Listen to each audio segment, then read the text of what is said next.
Welcome to the Road to Accountable AI. I'm Kevin Werbach, Professor of Legal Studies and Business Ethics at the Wharton School of the University of Pennsylvania.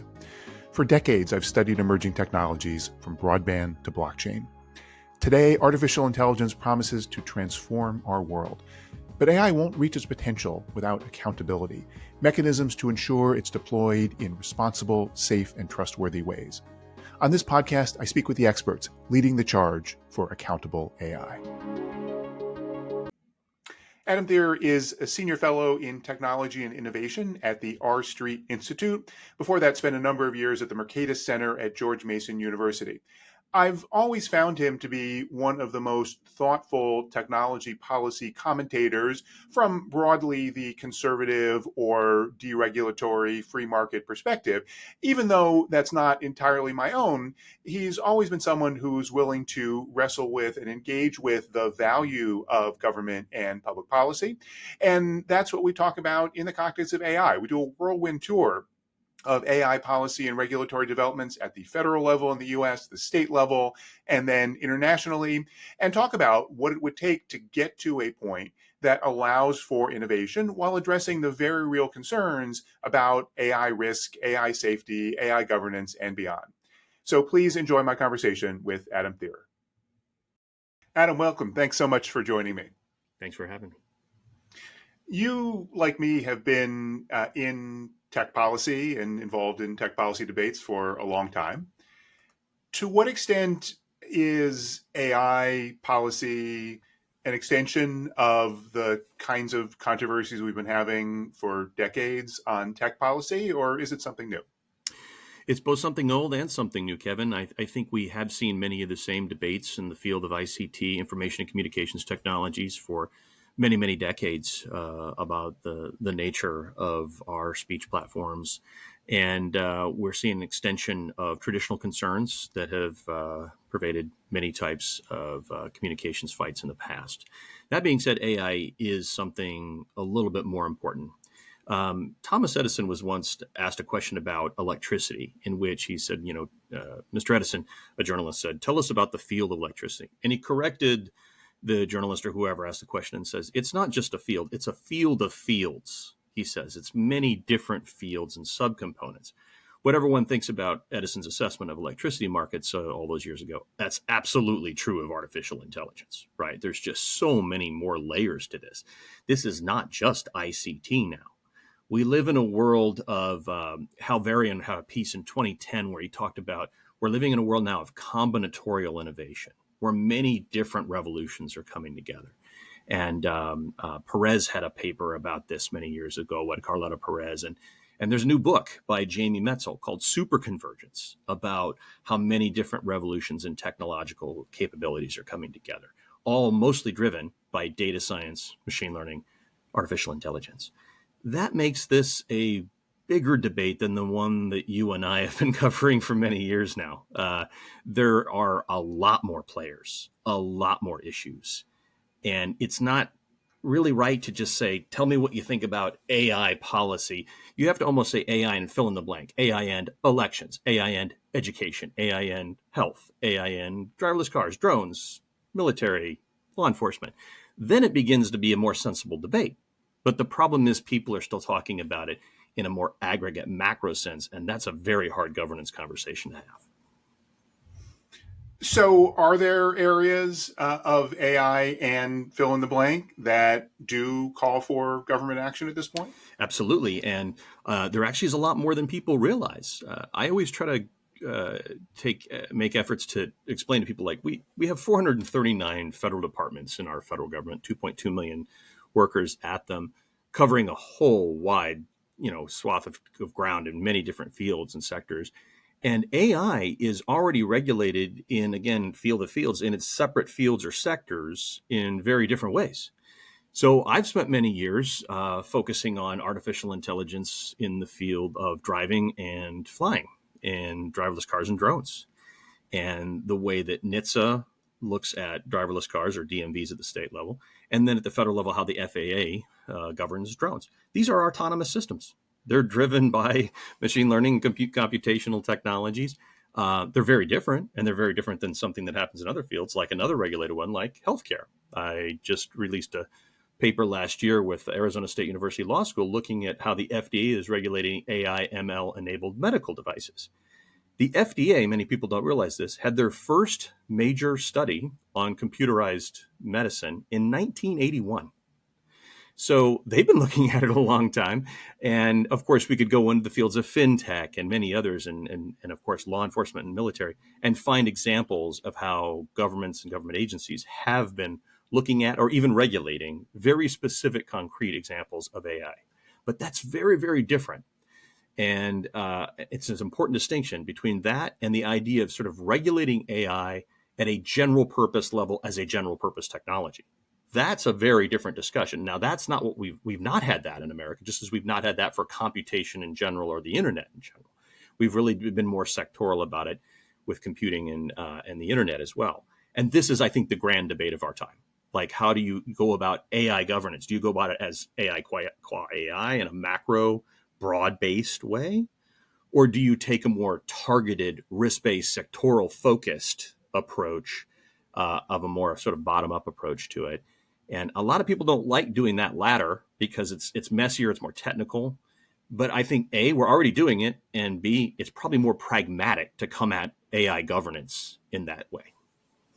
Isn't there a tension, though, between that sectoral approach and the first thing you said, which is that there's this explosion of combinatorial innovation and AI is driving the field of fields across everything? Absolutely. That's a brilliant point, because the question there is, does technological convergence drive regulatory convergence? I often make this point in my writing about driverless car technology, which is that on one hand, a driverless car is something very new and different. It's a computer on wheels, and therefore it should be regulated, some people say. Other people say, no, it's still got wheels and it goes down a road. It's a car, and cars are regulated at many different layers, in fact. Federal, state, municipal. And so I think this is going to be the challenge for us as a governance when we talk about governance going forward, which is, when you have old sectors and new colliding, what gives? I've used the phrases in my past work of technologies or sectors that are, quote unquote, born free versus born into regulatory captivity. And, if you're into 3D printing or virtual reality or something like that, you're kind of born free. And you don't have an overarching law or regulatory edifice around you. But if you're a medical device maker or a car maker or a drone maker, you are probably born into regulatory captivity. You're going to be pigeonholed into yesterday's analog era governance system, whether you like it or not. I'd like to think that those old systems can change and adapt to the new technological realities. But the problem of the so-called pacing problem haunts us at every juncture. The idea that technology moves very fast, sometimes even exponentially, and yet policy tends to evolve incrementally, sometimes at best, especially in our legislative arena, which, as you know, Kevin, has been very, very dysfunctional when it comes to technology policy. I mean, look at how many years we've been debating a national baseline privacy bill, right? And look at how long it took to get when was the last thing that, in our lifetime that we could name like a major technology policy piece of regulation? Would we go back to the Telecom Act, or, you and I are around for the Cable Act and the Telecom Act, and, there was the Internet Tax Freedom Act, but, there's not been a lot of comprehensive technology policy since then. There's been incremental things, right? So this is a fundamental challenge, is like how governments confront the pacing problem reality. Okay, so if comprehensive regulation is likely off the table or really challenging in the U.S., and you find that problematic to do it across the board, how should policymakers think about this? What are the mechanisms to get even those sectoral regulators to do a better job of addressing the new technology? Yeah, so here's where we have to divide our governance conversation into layers, jurisdictional layers. We could talk about federal, state, even local, and then we could talk about international as well. Okay, so let's start with federal in the U.S. So we should take on all those other things. So at the federal level, I think for better or for worse, Congress has largely checked out of the situation for the reasons I just identified. It's become almost a non-actor in the field of technology policy. I mean, there's a lot of huffing and puffing. There's a lot of job owning too, and things like that. But in reality, we don't get a lot of traction when we try to move to legislate at the federal level. Instead, it falls to the executive branch and different executive branch agencies to probably fill in a lot of these gaps. And for AI, a huge amount of this is being done in the form of executive orders and major statements from the White House, and then a filling in of the gaps by individual regulatory agencies or technology-oriented oversight bodies, most specifically two within the Department of Commerce in the form of NTIA and NIST. And the centrality of NTIA and NIST, especially NIST, to the AI governance story cannot be overstated.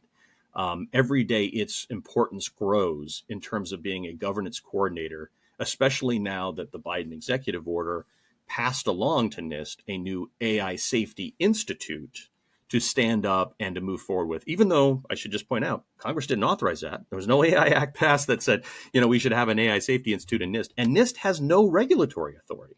So isn't that interesting from a perspective of a political scientist who covers governance and worries about, I'm a stickler for the black letter of the law and APA processes and FOIA-ability of things. We have sort of a very different emergent governance coming about through NIST that's far more informal. I've written articles about so-called soft law governance of emerging technology becoming the dominant form of technological governance, especially for things like AI and machine learning. So that's where the high-level governance of AI is coming in. NIST already has things like its AI RMF, the risk management framework, which it also has one for privacy and cybersecurity. And then NTIA for many years has convened so-called multi-stakeholder processes and worked to effectuate various types of best practices or industry guidances or frameworks. Those things continue to trickle out, and they accelerated under the Obama administration, but then Trump continued them as well. Even though they were kind of reluctant to, they just basically picked up and said, we'll do more of that kind of thing. For example, on driverless cars, under Trump, NHTSA continued to come out with driverless car frameworks that were versioned like software that the Obama administration had started. The Obama administration had driverless car guidance 1.0, and then Trump had guidance 2.0, 3.0, 4.0. It's really interesting how they're even versioning it like software, right? But these things were not formal government enactments. They were just sort of, in one case, they were a PowerPoint presentation. They weren't even a formal publication. That's a really interesting governance thing that we're monitoring now for AI, and that's the framework we're using. But at the same time, in sectors that are been traditionally, historically heavily regulated, they are moving forward with very specific targeted rules for drones, driverless cars, fintech, medical devices, so on and so forth, and stretching their authority as far as they can. And we'll see how far that goes. And especially in an age of, post-Chevron, deference, major questions, there are open-ended questions about how far that governance regime could be stretched in the executive branch in the absence of congressional action. And all the wishful thinking in the world can't make Congress just all of a sudden just act and do something.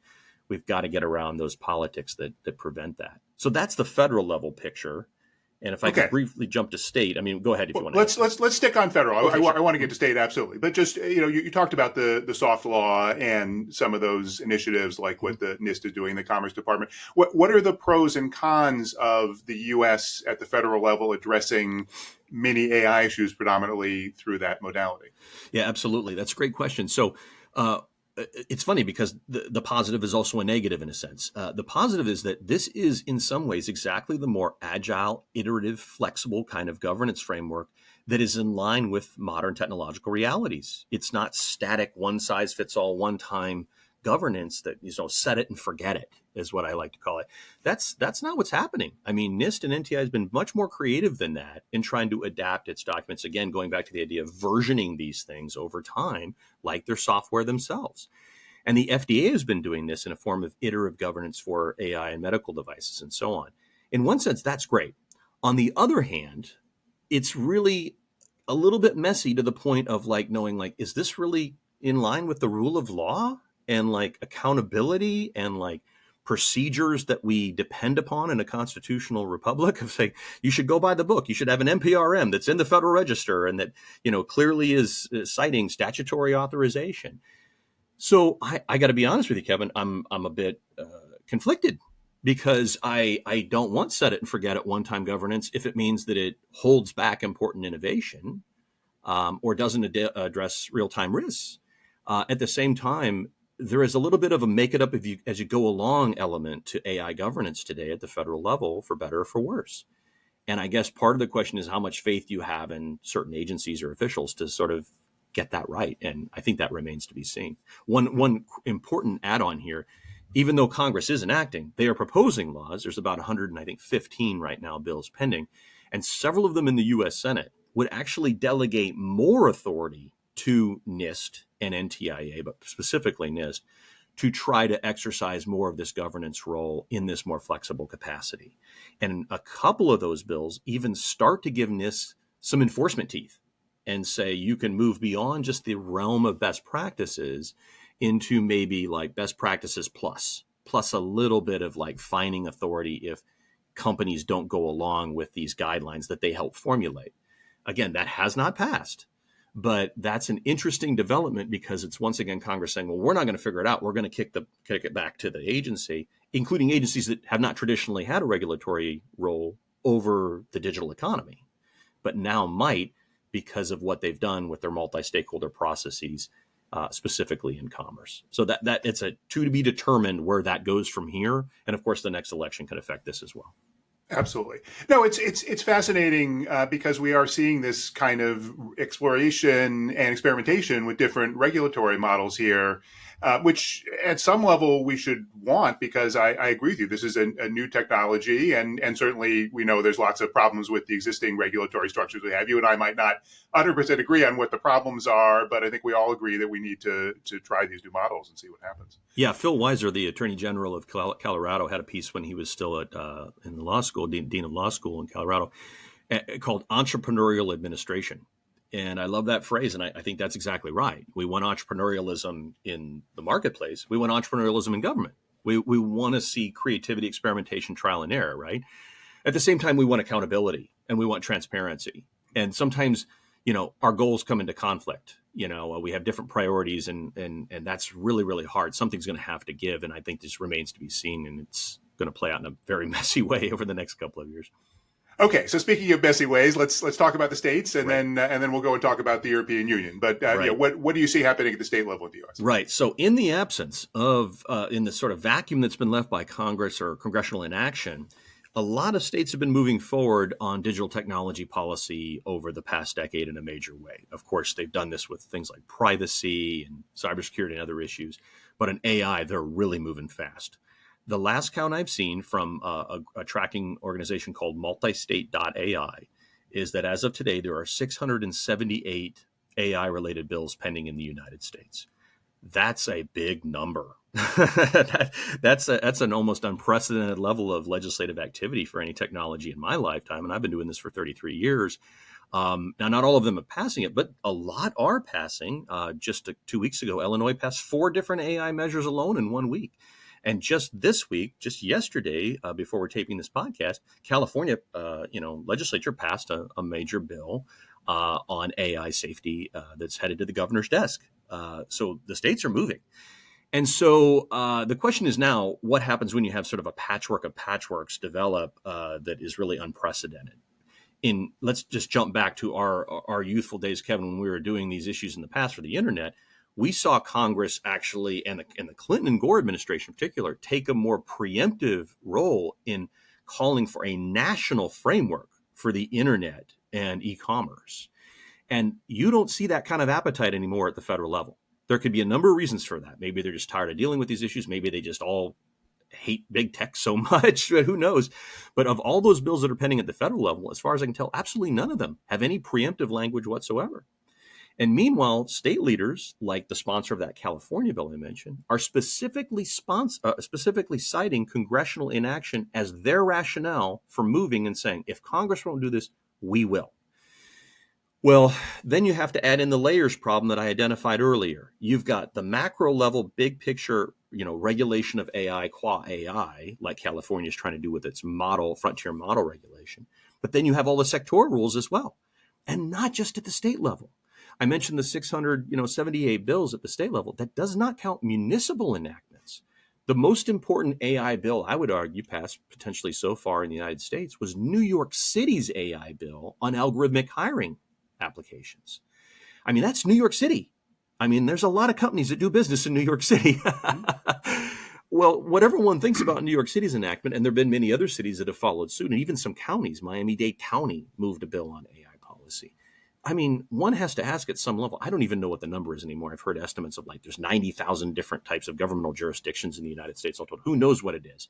The bottom line is, I think we could all agree if you had thousands of AI policies at some level, just the confusing compliance cost of that creates some real challenges for the future of that marketplace. So that's where things stand at the state level right now.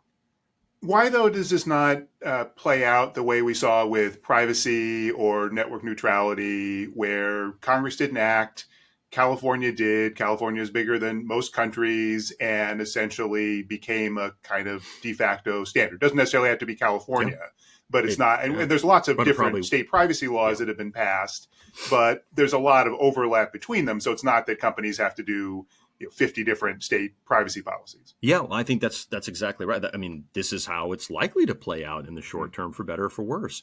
And it will be California that probably drives most of it, although it was Colorado that had the first major broad-based AI law that Governor Polis signed, which, by the way, included a very interesting signing statement that read more almost like a veto statement, where he was almost begging Congress, like, you need to do something, folks. I used to be one of you. I used to be a congressman. You need to act here. And yet all of his pleading is not going to necessarily get anywhere.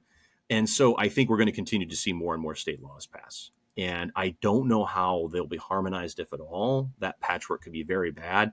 I think a lot of people in industry and people who care about, digital technology innovation like myself, we're trying to do our best to come up with frameworks that are better for the states to move, as we've done in the world of privacy, while we wait to see if Congress can enact a baseline privacy bill, which would probably be preferable. But if you don't get it, you don't get it. And you're going to have to go state house to state house and figure this out and make the best of it. And I think that's the world we're going to live in next year again. And I think we'll see just as many rules. And it raises the question, will AI innovators be sort of squeezed between the California effect and the Brussels effect, as we now turn to like international, I think you wanted to ask about.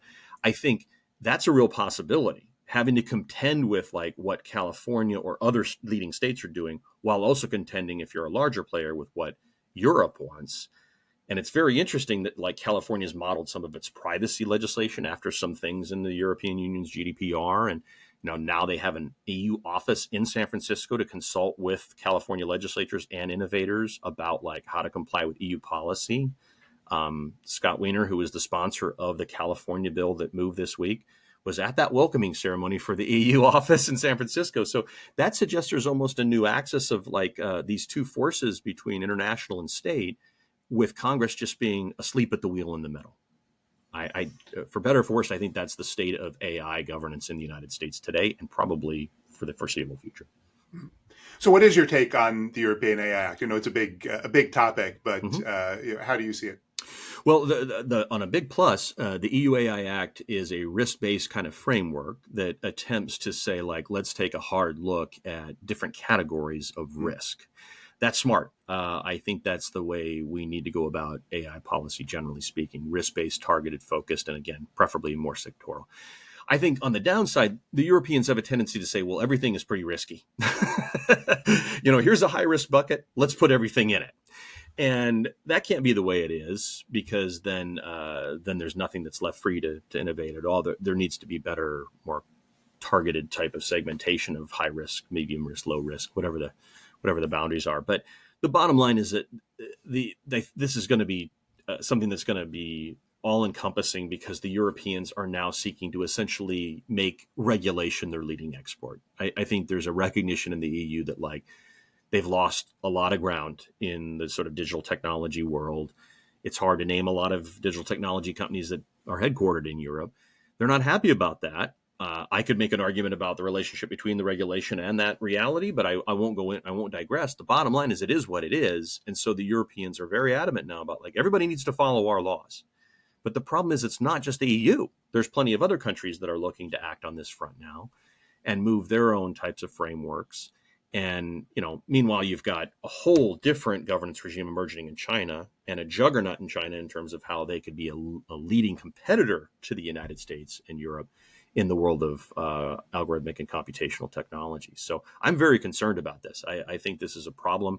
I think one of the things that used to be a nonpartisan thing going back to the Clinton-Gore days and the Obama days was like the idea of digital trade and global free speech being a unifying theme that brought strange bedfellows together. And there was an effort to sort of uphold American values and defend American interests. But now we're stuck in these catfights and culture wars about these things. And like, Just 2 weeks ago, you had a top EU official coming after Elon Musk with an open letter on Twitter about him hosting Donald Trump on the X platform for a debate. I'm like, wow, that is really something when EU officials are coming after American citizens or technology platforms, even one we might not like in the form of Musk Twitter, and saying, you should follow EU law for your election communications. I'm sorry, that's hugely problematic. That's hugely problematic. And in the old days, I think that's where like the Obama administration or Clinton would have stand up and say, okay, you've crossed a line here. That's not your right. But the idea of like harmonized digital open free trade and borders in the cyber world, this sounds archaic now. It almost sounds like, oh my gosh, you're just preaching the gospel of John Perry Barlow anymore, But it used to be more of a unifying theme. There were people who really believed in that vision of a more unified global speech and commerce world. And it's fading by the day, unfortunately. Well, I'm surprised you're that negative about it because, again, going back to where we started, if this is this incredibly powerful revolutionary technology around the world, then clearly companies around the world are going to want to innovate and be successful in this area, and governments around the world are going to want to have their own markets be successful in this area. So, why is the trajectory not that we have this set of different approaches that get proposed around the world, and then essentially we hash it out in the marketplace and in other kinds of forums? Well, hopefully you make it sound pretty easy for that hashing out to take place. We have a conflict of first principles on a lot of key matters, right? Let's just start with the First Amendment, right? And we could talk, say it's American exceptionalism, whatever else, but clearly the Europeans have their own priorities with privacy and data security. And, the Chinese have a completely different set of priorities. But we could go into the global South and look what happens today in Brazil about them trying to ban Starlink down there because of a conflict about speech codes. These things are getting harder and harder to work out as these technologies become more pervasive in global markets. And it certainly could be the case that some countries do try to make a different, more positive play and attract more investment in innovators. We live in a world of global innovation arbitrage, and people are able to move around more easily than ever. It's not like you have to pick up a factory and move a smokestack into a foreign country. You're just moving code and coders. And this is kind of what the story of what happened to Europe and how they lost a lot of their best innovators and investors to the United States in the 90s and 2000s. I hope that doesn't happen and that we bleed talent and investors to China or wherever else. I think it's more realistic that we just see this conflicting patchwork of policies. Again, we're already seeing it in the States. I think we see it more internationally. Take a look at what's happening with frontier model makers for AI today. They are signing on to agreements across the globe in the name of AI safety. And one could say, well, the more the better. It's great. Let all these safety, agreements and accords and rules pile up. But at some point, you're going to have a spreadsheet to keep track of what did we agree to when we were at the summit in Japan versus the UK one versus the US one in California. That's not exactly the model of what we thought we were getting into with regards to a global internet, a freer, internet world. It's one of a patchwork of many, many different conflicting policies, for better or for worse. Let me just play devil's advocate and push you on that a little bit. We have spreadsheets, and we've also got much newer technology like large language models and things that can do complex analysis. What you're saying, without dismissing it, sounds sort of like I remember in the 90s when the Internet Tax Freedom Act came about. Amazon would come in and say, look, there's 1,000 taxing jurisdictions in the United States, and it's going to be impossible for us when you make an order on Amazon anywhere in the U.S. to figure out what tax to collect. And nowadays, like every time I make an order on Amazon, they're collecting sales tax or not or whatever else. It's just a database. With today's technology, that's not a fundamentally impossible problem that killed Amazon. So why is just a little bit more burden on, especially if we're talking about the big frontier model developers who are pretty substantial companies, why is that such a tragedy? Well, I'm not going to shed too many tears for Amazon. They're a big company. And the question is obviously, what about everybody else? Compliance costs are a real thing, and they absolutely do drive competitive advantage in some continents and countries. And, America has been better than most about trying to keep those in check and make sure that we have a vibrant marketplace where companies and innovators of all different sizes can thrive and start the next great thing. I think there is a real danger, even with the best spreadsheets and, software in the world, that you think you can we can figure it all out like our standards are for every jurisdiction in the world. But I don't think it's that easy. First of all, your example involves Amazon and sales taxes, which are a numeric value, right? If you translate this into algorithmic fairness and safety mandates, these are far more amorphous and fuzzy values. You and I came about in an age where we cut our teeth on FCC, quote unquote, public interest regulation, right? And then there was the famous, thoughts about, obscenity, we know it when we see it and things. Now, that's speech. But even outside of speech, when you get to things like the alignment debate in AI, we all want AI to be aligned with human values, but you need to define exactly what that means for purposes of concrete deliverables to a regulatory body. And I think if you have dozens or hundreds of different standards for AI alignment, AI safety, whatever else, okay, sure, maybe Microsoft, Anthropic, OpenAI, Google, and Amazon, among others, can thrive in that environment. But maybe, as they have with GDPR, they do at the expense of everybody else, at the expense of competition, innovation, new startups. Some of the small European AI makers had started pushing back during the time of the EU Act formulation, especially the open source providers, pointing this out, saying look, we just probably can't comply with this because our compliance shop is basically the founder's wife, who happens to know how to run some accounting software or something. We don't have an entire team. Amazon has an entire division devoted to legal and tax compliance, right? So these burdens do matter. And this isn't just some rabid free market libertarian thing. This is something that everybody, I think, acknowledges, whether it's for speech or commerce. We have to make sure that we provide an environment that's conducive for entrepreneurialism of all sorts to flourish. And it doesn't mean we have a complete absence of rules and regulations, but it does mean we have a little bit more standardization and harmonization. Again, the Clinton-Gore framework was called the Framework for Global Electronic Commerce. We didn't try to regulate the global level, but we pointed out this is a global medium, and we at least ought to have some greater consistency there. And there was an effort by that administration, and then the Bush, and then the Obama, to follow through on that vision. I don't think that that's present anymore. I think there's more of a willingness not only just to regulate more, but to sort of let the chips fall where they may and not worry as much about these consequences, unfortunately, because I think of an exhaustion of just so much going on globally on this front. Yeah, no, I was on the working group that created that framework for global electronic commerce. So definitely familiar with that set of issues and that set of developments. But let me ask you. You make a really good point that some of these questions don't have precise answers. So, what is the right approach to alignment of frontier models? What are the right things to do about fairness? Where even you can quantify it, there's different ways to assess fairness and so forth. How then do those issues get resolved? Because one alternative is to say, well, just the companies do their best and we should just trust them. That runs into the problem that, of course, these companies, their incentives are not necessarily whatever they might say about we care about safety. Their incentives are not always aligned. That's why we have regulation. Right. So, what would be the best path forward? Well, the best path forward is to circle back to where we started, which is a discussion about focus. I think you can get at something akin to AI alignment in the narrow, but you really almost can in the broad. And what I mean by that is that if we talk about AI alignment with regards to does this AI ML enabled medical device harm you or not? We have a concrete deliverable there. The Food and Drug Administration exists to enforce laws on that front. And that's where we can get very concrete about what we mean by AI safety. My algorithmically enabled device should not harm me or my health. The same way we can do that for finance, the same way we can do that for a driverless car, for whatever.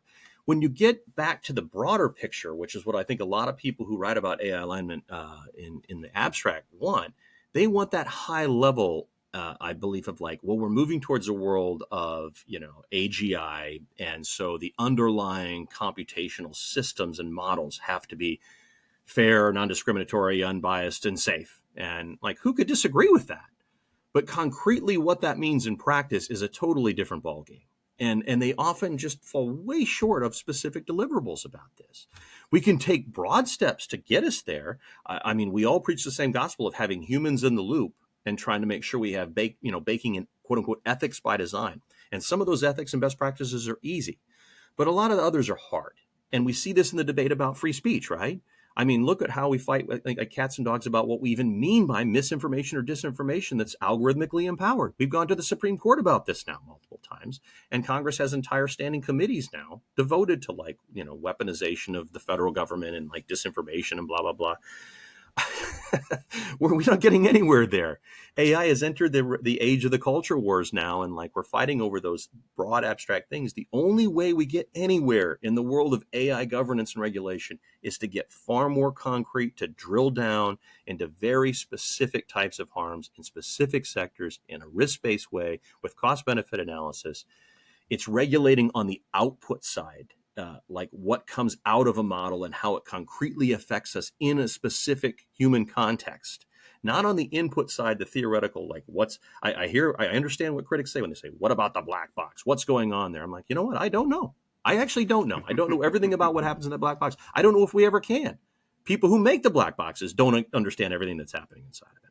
But what we do understand is what happens on the output side of it, when it actually gets to interact with us in the real world. And if it causes the harm, then we pull it off the market, or we fine people, or we jail them, or whatever. We've got fines and penalties, and maybe we need more. We can talk about that. But that's the only way concretely we're going to get anywhere in the world of algorithmic governance. Okay, last question. You painted a picture of this increasing messiness and confusion. If we do ever pull out of that, if we go to a different trajectory that's more like what you're describing, what's the most likely scenario? Not necessarily that you think it's going to happen. What's the most likely scenario that gets the U.S. or the world onto a different path? Well, if we would have had this conversation a year ago, Kevin, I would have said there's still a possibility that the U.S. could adopt a new broad-based algorithmic regulatory body and licensing scheme, or maybe new liability scheme. I think the vibes have shifted over the last year. And those proposals that were being put out there by people like Senators Blumenthal and Hawley and many academics, they're not getting as much traction anymore. I think there's a recognition that that's probably not the right place to start. It doesn't mean it's going to go away entirely, but this idea of a broad-based new algorithmic AI agency, I think, for now is dead. I think we could end up getting legislation in Congress next session that basically does what I mentioned before, of signing off on executive branch authority to go out and do more to try to guarantee safety by design through existing processes, both in the narrow at individual agencies and then in the broad through the NIST NTIA structure that's been created, and potentially with maybe some Federal Trade Commission enforcement on the back end of that. That is a discussion for another day, and it's a very heated one. But the role of the FTC and other agencies, enforcement agencies, consumer protection agencies, as well as civil rights agencies to enter this is, I think, the wild card question for 2025 and beyond. How do those bodies at the federal and state level enter the picture and try to enforce general laws governing consumer protection or civil rights in the context of algorithmic fairness, algorithmic transparency, whatever you want to call it. And this animated a lot of the Biden administration's AI Bill of Rights. And there was a suggestion in some of these hearings recently that there should be more of that. It could be we do get legislation that does that. I wouldn't rule that out, even if I probably would rule out now that we're going to have a federal AI commission or a new licensing regime for all things algorithmic. All right. Well, we'll see how things develop. Adam, thank you so much for fascinating, very informative discussion. These are incredibly important issues, and I appreciate your time. Thanks, Kevin. I appreciate it. This has been The Road to Accountable AI. If you like what you're hearing, please give us a good review and check out my Substack for more insights on AI accountability. Thank you for listening.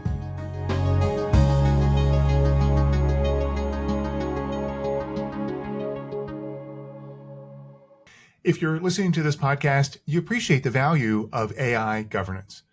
Wharton Executive Education is launching a new online program, Strategies for Accountable AI, featuring live interaction through our state-of-the-art virtual classroom with me and other distinguished Wharton faculty, as well as expert interviews and custom-designed asynchronous content. There are still seats to join the first cohort of business leaders in October or the second cohort in April. Visit execed.wharton.upenn.edu/ACAI for full details. I hope to see you there.